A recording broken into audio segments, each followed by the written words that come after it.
Hi everyone and welcome back to my channel. So today I'm with Cheryl again. Hello. And we're going to be talking about why do I run to the toilet when I am anxious. So my name's Kelly, I am a forensic psychologist and CBT therapist, and with me I have Cheryl.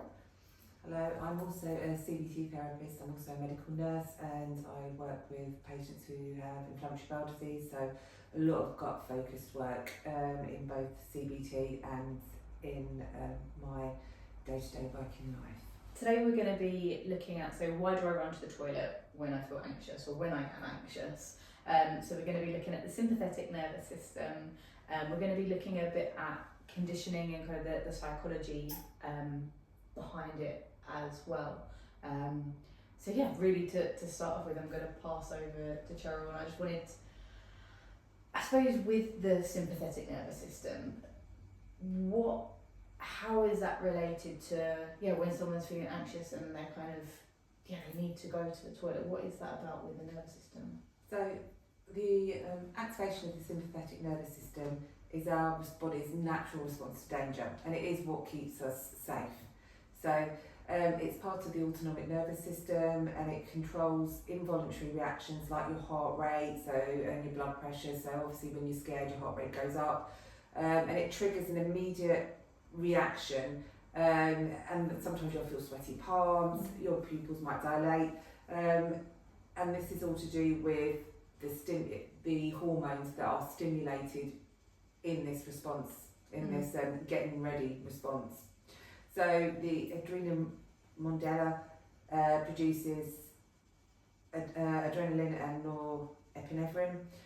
These chemicals tell the brain that you are in danger. So that is their role. Their role is to be produced and just actually something not good's happening here. And that will activate your fight, flight, freeze response, as well as we have two others now. The fawn and the flop response. So maybe we'll look at them. We've discussed these at length today, so maybe we'll look at them together in the future. But the ones that you're going to recognise the most are the fight, flight, freeze response. And that's your way of protecting yourself from a dangerous situation. Now, to be able to do that, all of your brain's energy will focus on exactly that, keeping you alive. And suddenly your gut and anything that's going on within your gut isn't a priority. The sympathetic nervous system is activated almost immediately during stress. And this rapid release of adrenaline, which is crucial for the fight-flight response, increases heart rate, redirects blood flow away from the gut, ready for you to be able to use all of your energy on running away or fighting your way out. Okay. Similar to adrenaline, norepinephrine is released by the sympathetic nervous system, and it heightens your alertness. So suddenly you're aware, you're alert. You'll feel it sometimes in the sense that actually you're hyper focused on that one situation. Okay. So you've been there, and everything else sort of drums out, and you're just literally in that moment. And that's that real hyper ready, so that you can react to whatever's going on. And all of this reduces your bowel's ability to work, because actually it's suddenly not a priority. The energy and any sort of directional flow of communication from the brain to the gut pauses, or it's telling it to stop. Stop doing what it's doing. We need to manage this situation. So there's a massive feedback here, on how this affects the gut. And I'll go to you for the psychology involved in that. I wanted to ask a question with that though. So when we need the toilet and there is that urgency, so you said that the gut kind of shuts down and stops working. So how come that they're I know if I get really, really anxious, I'll need to go to the toilet. And that's your body just releasing. It's like, I can't, there's no point having any of this holding around. We just need to get it out so that we can get on with finding a way of dealing with it. There's been speculation, that actually it's your body's way of lightening the load to make you lighter to that's run. what I've heard. There is that's a really difficult thing to prove. Hypothesis. Yeah, that's the word I was saying. A really difficult hypothesis to prove. It may well be that. It's much more likely that that is part of it, but that the gut just doesn't want it there because it can't manage it. It just says, get it, go out. Sometimes you can feel sick and nauseous, and you might actually throw up. Again, it could be lightening your load, but equally it could just be this food in here that's not going to be dealt with. Get it out because it's just something else that I don't need to worry about. Yeah. So the body doesn't want to have to deal with these. Then what happens is everything that's in between is slowed down. So you will, naturally you have a lot of, you have food that enters your stomach and it takes a few hours to, work its way down and begin to go through your gastric tract. So it takes hours up to, a day or so. All of that slows down, so it will take even longer. So, you may have the initial diarrhea, but then some people may find that they have bloating, discomfort, because there's all of this food and bits and pieces hanging around when actually it's not being digested or used properly, processed properly. Think about it like that. I suppose a good analogy might be, if you think of somebody, a factory, and it's canning all its produce, and suddenly you're putting it on half turning it down. So suddenly the production is delayed, and you've got all of this food that's possibly fermented and going off a little bit. It's not, obviously it's not happening in your stomach, but what it is it's all just hanging around and not being used. So that's when the bloating because you may well have enzymes and that have already been released in the normal process, that and whereas your gut would have then continued processing it, now that's paused, so you're going to get lots of different things going on and that are out of the ordinary, which is why people with anxiety will often show IBS symptoms and vice versa. People with IBS will often feel anxious. Yeah, thank you. So I was just thinking, because I know for myself and people that I work with, it is that urgency, that release. We're not going to worry about holding anything in. We don't care. We're not worried about this sending all these messages to my rectum and these muscles to keep working really hard and to pay attention. If you think about it, your rectum sends messages up to your brain to tell you when that part of your bowel's full. So there's always poo working its way down and stool working its way through your colon, and it gets to a certain level and the messages go to the brain that I'm really quite full now, we need to release. Once your brain says, I'm not going to worry about what you're doing, I don't really care what you've got to tell me, just get rid of it, because I'm not going to be paying attention to whether you're full or not, and I'm not going to be using and worrying and thinking about it anymore. I just don't care. And so you lose some of that regulatory focus of the brain on the bowels and on your rectum. Yeah. So that's why I suppose we've been talking about it a lot off camera, in terms of when people experience anxiety or IBS, or kind of both. Sometimes it's that when leaving the house or knowing that something's coming up, and whether they're not going to be at a toilet for a period of time, but that increased level of anxiety, and then that urgency can come in. Obviously we spoke about constipation as well, but it's that urgency that comes, and as you said, it's like just kind of get rid of it. And the really strange thing is actually the threat the body thinks it's in is actually your worry about going to the toilet. So it's one of those negative feedback loops, in the sense that you're worrying about needing the toilet, and that urgency being caught short will feed back to that being to your brain to say that I'm in a dangerous situation because I'm going to go out and potentially might have an accident, be humiliated. All of this terrible stuff that's associated. Your brain goes, oh my gosh, I've got to save myself, and suddenly you've made your urgency and need to go to the toilet that much worse. So you can see how that sort of becomes a negative feedback loop. So the danger is in itself the actual going to the toilet, which is incredibly difficult. And I think that's why we kind of set the scene with the sympathetic nervous system. But when we are talking about danger within that, like as Cheryl just said, it is that the danger that we've not created ourselves, but almost that our mind is feeding into, because we feel like we're in danger as that potentially having an accident, or just that fear or high levels of anxiety. But then we get stuck in this loop, and then almost every time we go to leave the house, it's like, oh gosh, I need to go, and then we go, and then we kind of, there's that release, but then sometimes the levels are still so high, so sometimes we feel like that need to go more. And that kind of links into, I suppose, what you asked me about the psychology, with the conditioning of it. The conditioning and what happens here, what.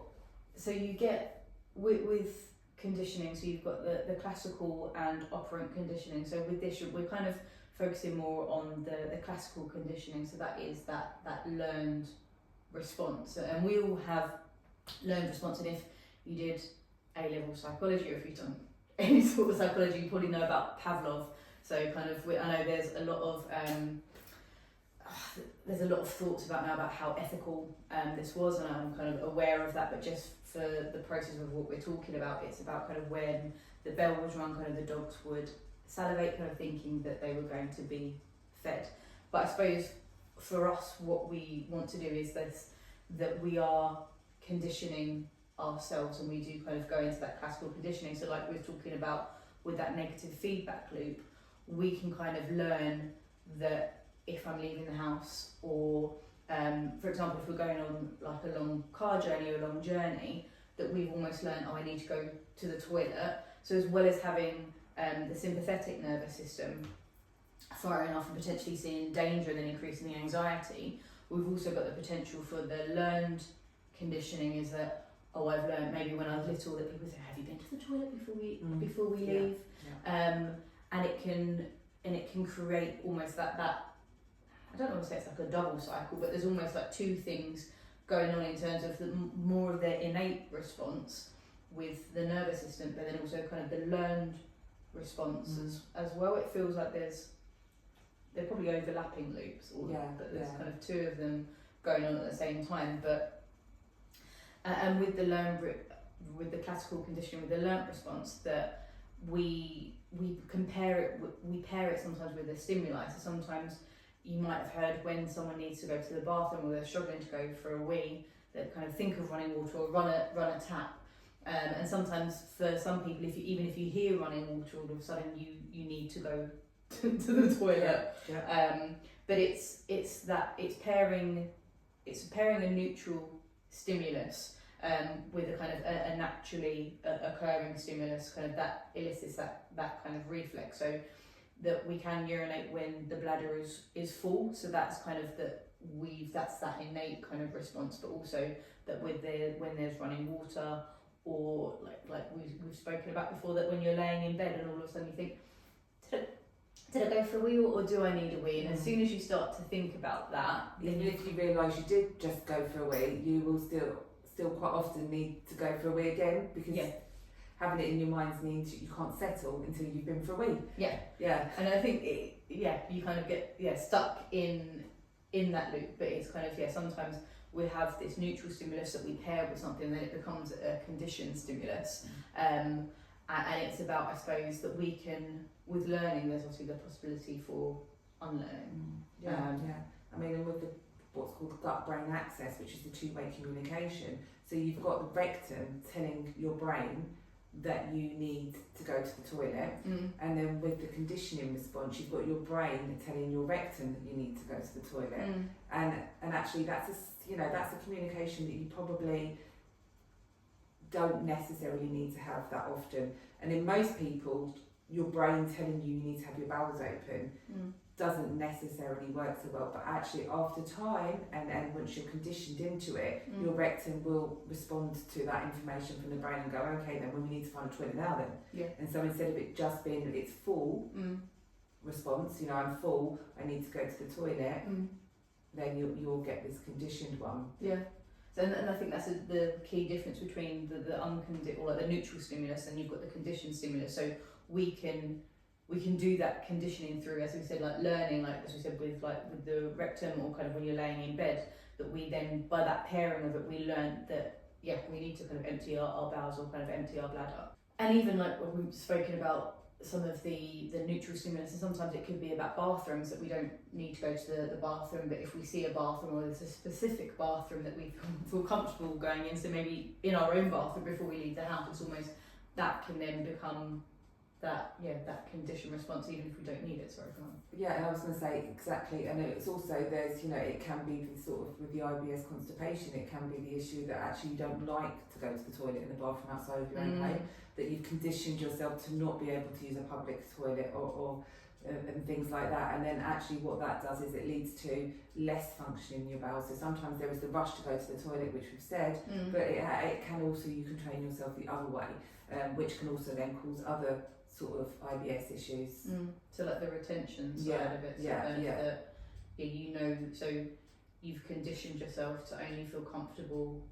I don't know if comfortable is the right word, but I think comfortable is a good word. That you feel that it's comfortable, safe. Yeah. That you know that for multiple reasons, different people will have different reasons. But that they'll only feel comfortable, and then what begins to happen in that situation is you begin to override your natural responses. So where you might, the rectum sending a message to the brain that you need to release and empty, but actually you stop responding to that because you think, well, I'm out and I can't, and the brain then takes over and says, no, we need to hold, and suddenly then you become less sensitive to those signals from your rectum. Yeah. So that's still the classical conditioning, but obviously it's just not. It's the urgency, it's the retention. So it's not, obviously we spoke quite heavy on the kind of the urgency, but it works just the same in terms of the retention as well. The two sides of this, for why, and equally again it's with the autonomic response. So which is that worries. Once the gut slows down working, then that can lead to the constipation side of things. So even if you don't have the initial rush to go to the toilet, but actually what you find is that you'll struggle more with the constipation, and that relates to stress and the fact that your gut has slowed down and stopped working. So there are the two sides. There was the classic rush to the toilet that everyone thinks about, but there's the other side where actually it can work against you in the sense of not making you go to the toilet. Yeah, but that makes sense for you. I think definitely when I was younger, there was definitely certain toilet, and I would retain because I was like, I didn't feel comfortable using certain toilet. And one of the other things we said about potty training, that kind of parents can use kind of this learn response kind of when they are training, doing the potty training kind of by associating sometimes whether maybe getting the potty out or kind of the running water or certain other things that kind of actually help people to learn when to use a toilet, or I suppose like when to use a toilet, when it's appropriate, when they need it as well. So you were talking about like what goes on in terms of like the nervous or the autonomic side of it, but then as well, so they're both always going on at the same time, but obviously when we're babies we need to be taught things, so it's kind of learning. But it's about, I suppose, we've spoken about, I suppose, why it is important, and even thinking about like when people have like shy bladder syndrome or kind of that overactive bladder. So as I said, it is kind of both of those, and as well with the going for a poo as well. But it's when we are thinking about changing it, you've got like the counter conditioning. So it can even be through CBT, or we're both CBT therapists. And sometimes it can be through retraining the brain, kind of looking at what we have as the conditioned stimulus and trying to change that in some way. So kind of not when kind of, I've spoken a lot about the psychological urgency and the physical urgency, and I think that's what we're talking about with the two loops almost going alongside, and being able to distinguish between the two. That is it because my bladder or my rectum is... Am I full? Do I need to go to the toilet? Yeah. Or is this just a response to something I've conditioned to, or stress? And and as we, with the stress response, what we do is we would, again with CBT, and we would look at activating the parasympathetic system, so the alternate, the opposite to the autonomic nervous system, which is what you are in your more relaxed state. So, and that would be something that CBT is very helpful with and very useful for. Yeah, so it's kind of, you've got like the parasympathetic and the sympathetic, and we're going to do another video talking a lot more about that, but it's that being able to activate the parasympathetic kind of is that the rest and digest phase, and kind of being able to elicit that in situations when we feel anxious or when we feel stressed, but also, as I said, sometimes the behavioural side of things, so doing exposure to certain situations that we may avoid or that we may kind of feel, and sometimes it's about looking at we're thinking about urgency. Sometimes there's that urgency log that is there a length of time you can hold before you need to go to the toilet, or even when you're on the toilet, kind of doing the muscle retraining of like tensing when you're actually on the bathroom, and being able to extend so your brain learns in terms of, I don't need to go to the bathroom and go to the toilet straight away, you can actually retain it. But again, doing that with a professional and kind of working your way through that, because there are so many different factors that you want to kind of make sure that you cover. But yeah, I wonder in terms, is there anything else you had for the CBT side of it? Just the sort of the beginning to be aware of your own body again, you know, because sometimes there's the hypersensitivity and the hypervigilance, where you'll become, both of those will feed into it. So you're either hypersensitive to the slightest natural body's body change stimulus. So the natural body stimulus. So or you'll have a rumble in your stomach and you really notice it because you're so worried, because you're so anxious and so scared. Not only do these things happen probably more often, but also you notice them a lot more, and that makes a real difference, because then suddenly you lose being able to tell what is a genuine cue for you to go to the toilet and what is a genuine need.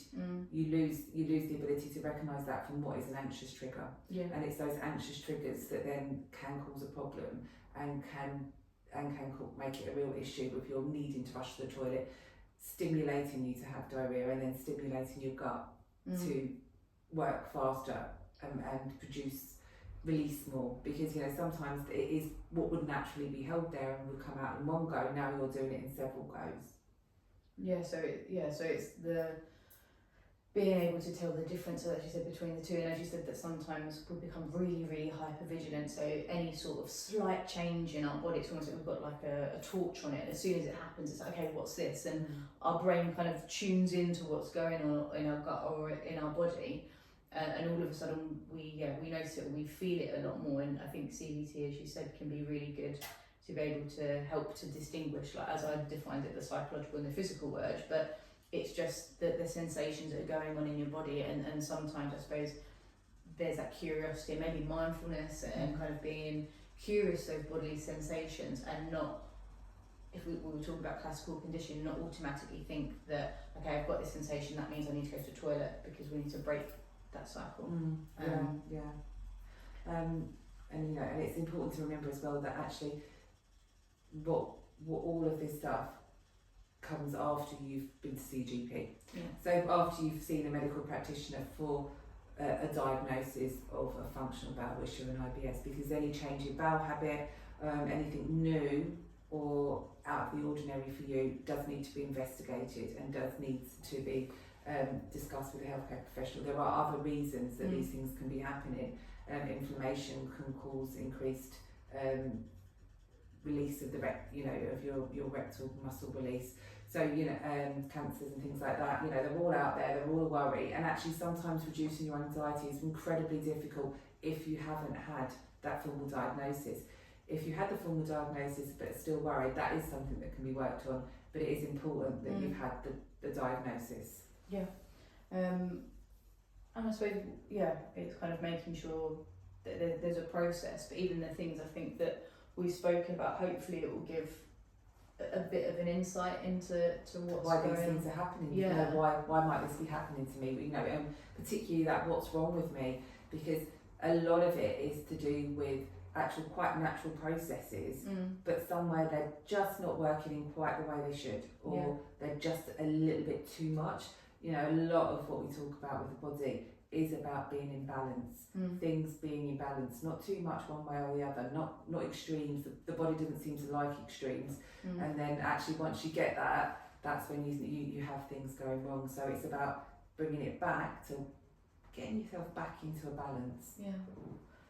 Is there anything else that you wanted to add? So thank you so much for watching. As I said, we're going to do another video, or episode in this series, and going a little bit more into the parasympathetic and the sympathetic nervous system. But yeah, thank you so much for watching. Please like and subscribe, and yeah, join us for the next episode. Thank you.